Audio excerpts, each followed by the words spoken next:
They emerged from the fog like spirits of vengeance, long ships slicing through icy waves, axes gleaming, shields painted with symbols of power. To some they were savages, to others they were the wrath of the old gods, but the truth, it's far more complex and far more epic. This is not just the story of raids and riches, it's the story of a civilization that defied empires, shattered kingdoms, and dared to chase the edge of the world.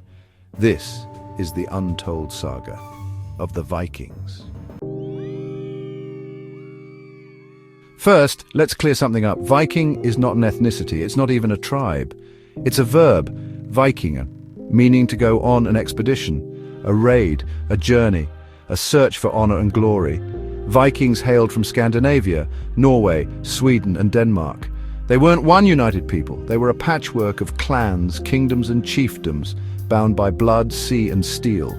From the late 8th to the 11th century, Viking ships carved across Europe, Asia and even into North America. They raided, they traded, they settled, but above all, they adapted. That's why they endured.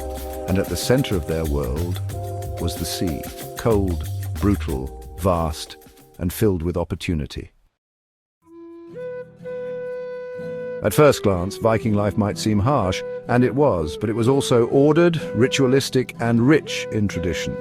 Society was built on three tiers: jarls, the nobles, warlords, and chieftains; carls, the freemen, farmers, craftsmen, and warriors; thralls, the enslaved, often taken in raids or as tribute. Still, this wasn't a rigid caste. A thrall could earn freedom, a carl could rise through valor, a jarl could fall through disgrace. Their homes, longhouses, were warm wooden halls with smoke curling through the roof beams, hearths at the center, animal hides lining the walls. They were places of storytelling, counsel, and kinship. Women, far from powerless. Viking women could own land, divorce, inherit wealth, and, in rare cases, lead men into battle. Figures like Lagertha, Freydis Eriksdottir, and Gudrid the Far Traveller defied expectations. And at the core of daily life, honor, reputation, legacy, what you did in this life echoed beyond death. The Viking world was pulsing with gods, monsters, and fate. They believed the world was held in the roots of Yggdrasil, the great world tree, connecting the 9 realms of existence: Asgard, realm of the gods; Midgard, our world; Helheim, the shadowy land of the dead; and beyond, Odin, the All-Father, sought wisdom above all, sacrificing his eye for knowledge. Thor, protector of man, crushed giants with Mjolnir. Freyja guided the dead to her field, Folkvanga, while Loki, the shapeshifter, sowed chaos that would doom the gods themselves. These myths weren't just bedtime stories, they were moral maps, survival guides, and visions of eternity. And when a Viking died, he didn't fear the end.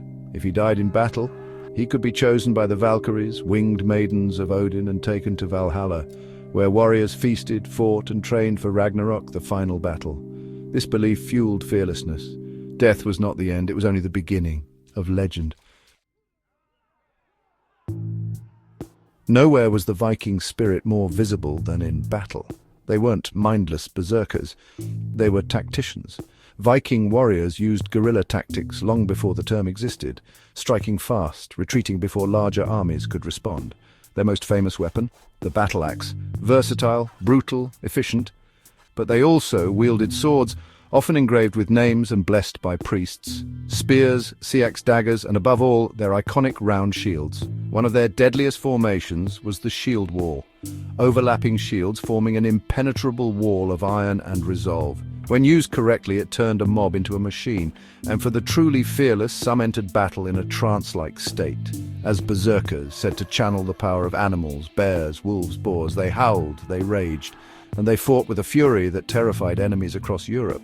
But they weren't just fighters. They knew how to siege cities, negotiate ransoms, and dismantle kingdoms from within. Paris, London, Constantinople, all trembled at the sound of oars on water. The Viking longship wasn't just a war machine. It was a miracle of engineering, light, fast, and able to navigate rivers and oceans alike. With it, the Vikings reached Russia and the Caspian Sea, Baghdad, where they traded furs and amber for silk and silver. Greenland through Eric the Red, and most famously, North America around the year 1000, when Leif Erikson landed in Vinland centuries before Columbus. They also founded cities, Dublin in Ireland, Novgorod and Kiev, laying the groundwork for modern Russia and Ukraine. They weren't just raiders, they were builders, sailors and dreamers who pushed the known world further. As the centuries passed, the world began to change. The Christian church spread across Europe, and Viking leaders, seeking peace, legitimacy and trade, began to convert.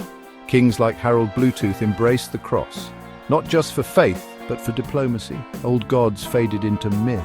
Runestones began to feature crosses instead of hammers, and the great raids dwindled. By the late 11th century, the Viking Age was over, but their blood ran through royal veins, their laws echoed in Parliament, and their spirit of adventure, it never died. Today, Viking imagery is everywhere, in movies, video games, music, and even sports. But their true legacy is more than helmets and beards. It's in our legal systems, our language, with words like sky, knife, and anger, and our unrelenting curiosity. Modern scholars now uncover Viking temples, burial ships, and even DNA links in places once thought untouched.